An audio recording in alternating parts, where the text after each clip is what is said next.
نحمده ونصلي ونسلم على رسوله الكريم اما بعد۔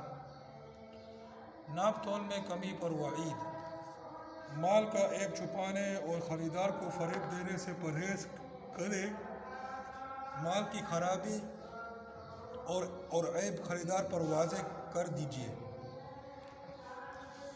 ایک بار نبی کریم صلی اللہ علیہ وسلم گلے کے ایک ڈھیر کے پاس سے گزرے۔ آپ علیہ السلام نے اپنا ہاتھ اس ڈھیر میں ڈالا تو انگلیوں میں کچھ تری محسوس ہوئی۔ آپ علیہ السلام نے گلے والے سے پوچھا، یہ کیا؟ دکاندار نے کہا، اے اللہ کے رسول، اس ڈھیر پر بارش ہو گئی تھی۔ آپ علیہ السلام نے فرمایا، پھر تم نے بھیگے ہوئے گلے کو اوپر کیوں نہیں رکھ دیا کہ لوگ اسے دیکھ لیتے؟ جو شخص دھوکہ دے اس کا مجھ سے کوئی تعلق نہیں۔ قیمتیں چرنے کے انتظار میں کھانے پینے کی چیزیں روک کر اللہ تعالیٰ کی مخلوق کو پریشان کرنے سے سختی کے ساتھ بچیے۔ نبی صلی اللہ علیہ وسلم نے فرمایا، ذخیرہ اندوزی کرنے والا گنہگار ہے۔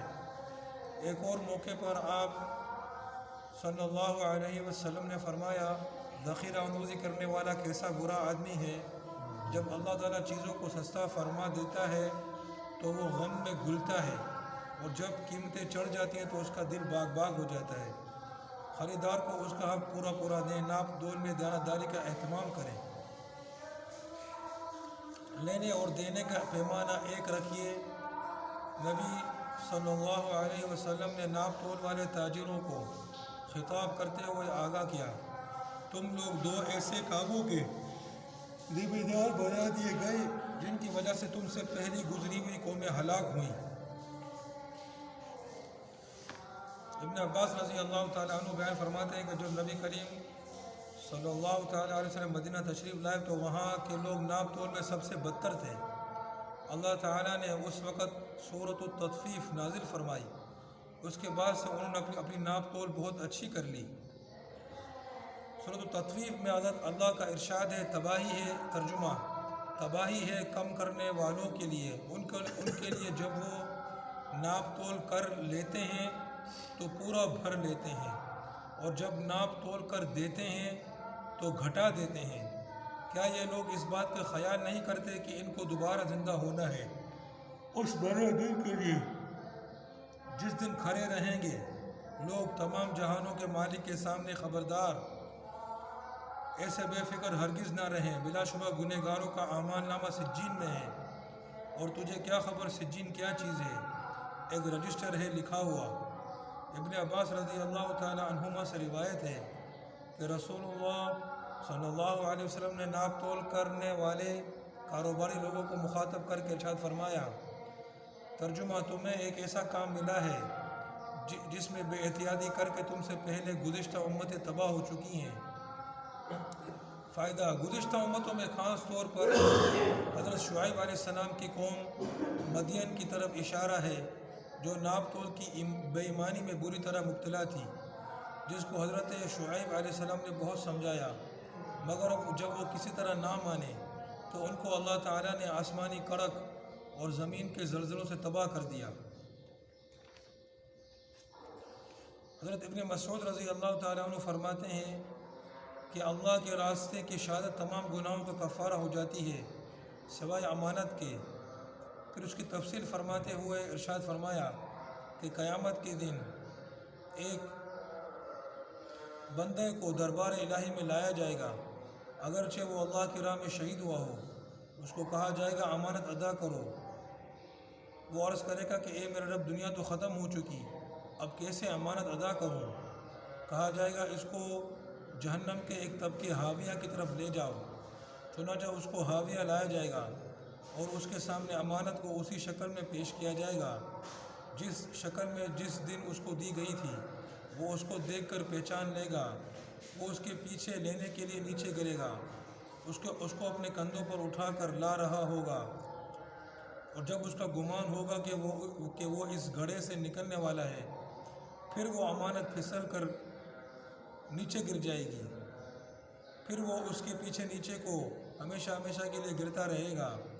پھر حضرت عبداللہ بن مسعود رضی اللہ تعالی عنہ نے امانت کی تشریح کرتے ہوئے فرمایا، نماز امانت ہے، وضو امانت ہے، ناپ تول امانت ہے، اور کچھ چیزوں کو گوا دیا اور ان میں سب سے سخت مال ہے جو ناپ تول، اور ان میں سب سے سخت وہ مال ہے جو ناپ تول امانت رکھوایا گیا ہو۔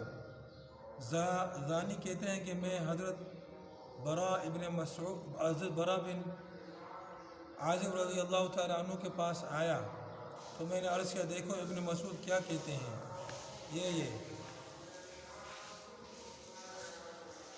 تو انہوں نے فرمایا کہ انہوں نے سچ فرمایا۔ کیا تم نے نہیں سنا کہ اللہ نے کیا فرمایا؟ ان اللہ یأمرکم ان تؤدوا الامانات الی اہلها، بے شک اللہ حکم دیتا ہے کہ تم امانتوں کو ان کے اہل کی طرف، ان کے اہل کو سپرد کرو۔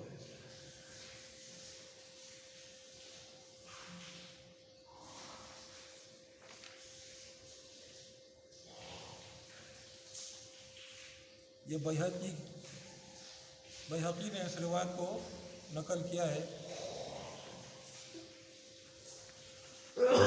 تاجروں کو کاروبار میں سچ بولنے کی ترغیب اور جھوٹ بولنے اور قسم کھانے پر وعید۔ وہ قسم میں سچے ہوں۔ کاروبار کو فروغ دینے کے لیے ہمیشہ سچائی اختیار کیجیے، جھوٹی قسموں سے پرہیز کیجیے۔ نبی صلی اللہ علیہ وسلم نے فرمایا قیامت کے روز اللہ تعالیٰ نہ اس شخص سے بات کرے گا، نہ اس کی طرف منہ اٹھا کر دیکھے گا، اور نہ اس کو پاک صاف کر کے جنت میں داخل کرے گا جو جھوٹی قسمیں کھا کر کاروبار کو فروغ دینے کی کوشش کرتا ہے۔ اور آپ صلی اللہ علیہ وسلم نے یہ بھی فرمایا کہ اپنا مال بیچنے کی کثرت سے جھوٹی قسمیں کھانے سے بچو۔ یہ چیزیں وقتی طور پر تو فروغ کی معلوم ہوتی ہیں، لیکن آخرکار کاروبار میں برکت ختم ہو جاتی ہے۔ کاروبار میں ہمیشہ دیانت و امانت اختیار کیجیے۔ کبھی کسی کو خراب مال دے کر یا معروف نفع سے زیادہ نفع لے کر اپنی حلال کمائی کو حرام نہ بنائیے۔ اللہ تعالیٰ کے رسول صلی اللہ علیہ وسلم کا ارشاد ہے سچا اور امانت دار تاجر قیامت میں نبیوں، صدیقوں اور شہیدوں کے ساتھ ساتھ ہوگا۔ خریداروں کو اچھے سے اچھا مال فراہم کرنے کی کوشش کیجیے۔ جس مال پر آپ کو اطمینان نہ ہو وہ ہرگز کسی خریدار کو نہ دیجیے، اور اگر خریدار آپ سے مشورہ طلب کرے تو اس کو مناسب مشورہ دیجیے۔ ابو ہریرہ رضی اللہ تعالیٰ عنہ نبی صلی اللہ علیہ وسلم کا ارشاد نقل کرتے ہیں کہ 4 قسم کے آدمی وہ ہیں جن کو اللہ ناپسند رکھتا ہے۔ ایک وہ سوداگر جو بہت قسمیں کھانے والا ہو، دوسرا وہ فقیر جو تکبر کرنے والا ہو، اور تیسرا وہ بوڑھا جو زنا کرے، اور چوتھا وہ حاکم جو ظالم ہو۔ ایک وہ سوداگر جو بہت قسمیں کھانے والا ہو، دوسرا وہ فقیر جو تکبر کرنے والا ہو، تیسرا وہ بوڑھا جو زنا کرے، اور چوتھا وہ حاکم جو ظالم ہو۔ اچھا، اس حدیث میں بہت قسمیں کھانے والا، اس میں اس کی بھی وہ نہیں ہے کہ وہ سچی قسم کھا رہا ہے یا جھوٹی۔ اس کا مطلب یہ ہے کہ یعنی کہ آدمی کو بہت زیادہ قسمیں کھانے سے ویسے ہی بچنا چاہیے، کیونکہ جب اس کی عادت ہوگی بہت زیادہ قسمیں کھانے کی، پھر وہ جھوٹی سچی ساری قسم کی قسمیں ہو سکتا ہے کھائے۔ حضرت معاذ بن جبل رضی اللہ تعالیٰ عنہ سے روایت ہے کہ رسول اللہ صلی اللہ علیہ وسلم نے ارشاد فرمایا بہترین کمائی ان تاجروں کی ہے جو کاروبار کے دوران جب بات کرتے ہیں تو جھوٹ نہیں بولتے، جب کوئی ان کے پاس امانت رکھتا ہے تو خیانت نہیں کرتے، جب وعدہ کرتے ہیں تو وعدہ خلافی نہیں کرتے، جب کوئی چیز خریدتے ہیں تو دام گھٹانے کے لیے خواہ مخواہ اس کی برائی نہیں کرتے، اور جب اپنا مال بیچتے ہیں تو اس کی بیجا تعریف نہیں کرتے، اور جب ان کے ذمے کسی کا کوئی حق ہوتا ہے تو ٹال مٹول نہیں کرتے، اور جب ان کا حق کسی کے ذمے ہوتا ہے تو وصول کرنے میں تنگی ترشی نہیں کرتے۔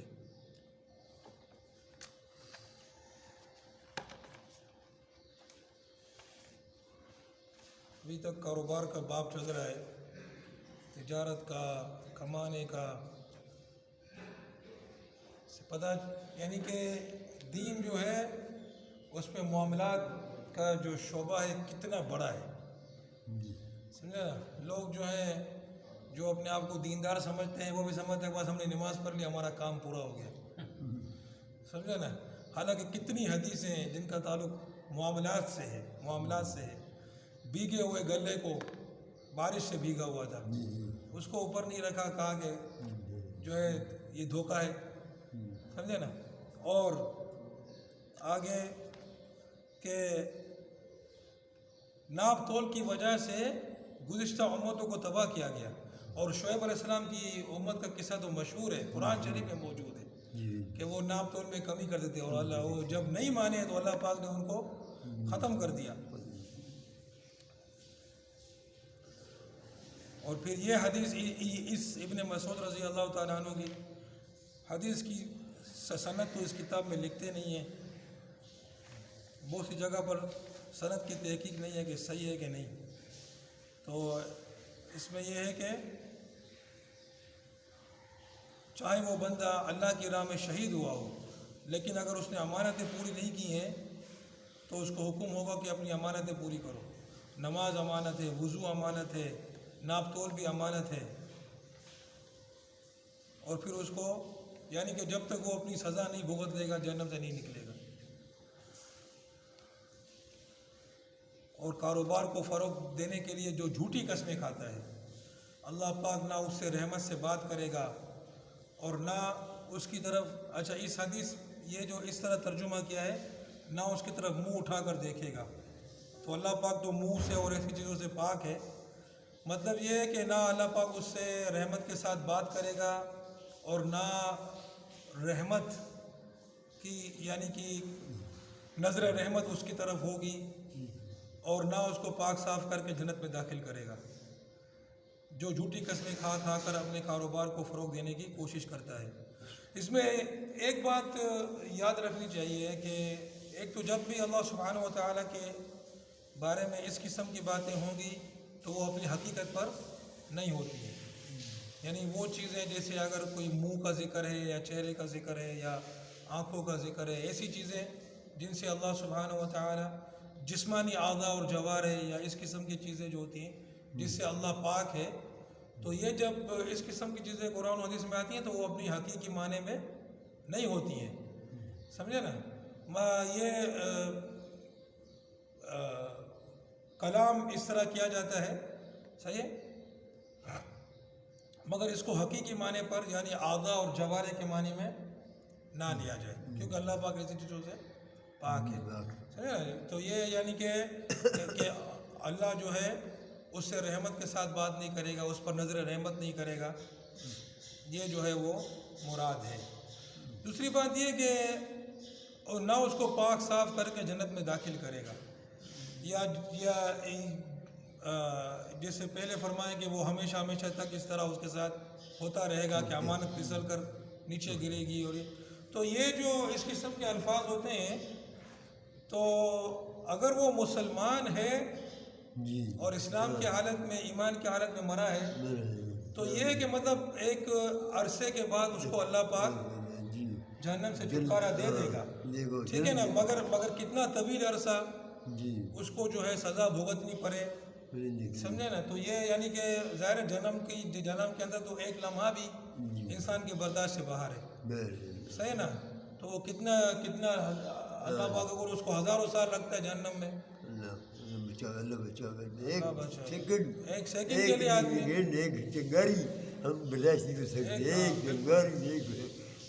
ایک بڑی آدمی پتا نہیں آپ کی تپش ہم نہیں برداشت کر سکتے، تپش آپ کی تپش جو دور سے ہو وہ بھی آدمی برداشت کرتے اللہ، اور جہنم کی آگ تو دنیا کی آگ سے جو ہے وہ بہت زیادہ خطرناک ہے۔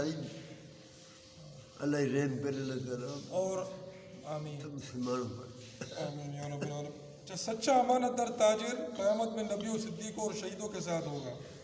آخری یہ جو ہم نے حدیث پڑھی کہ بہت زیادہ قسمیں کھانے والا سوداگر اور مغرور فقیر، برا زانی اور حاکم جو ظالم ہو، تو یہ اللہ کو ناپسند ہے، مبغوض ہیں اللہ پاک کو۔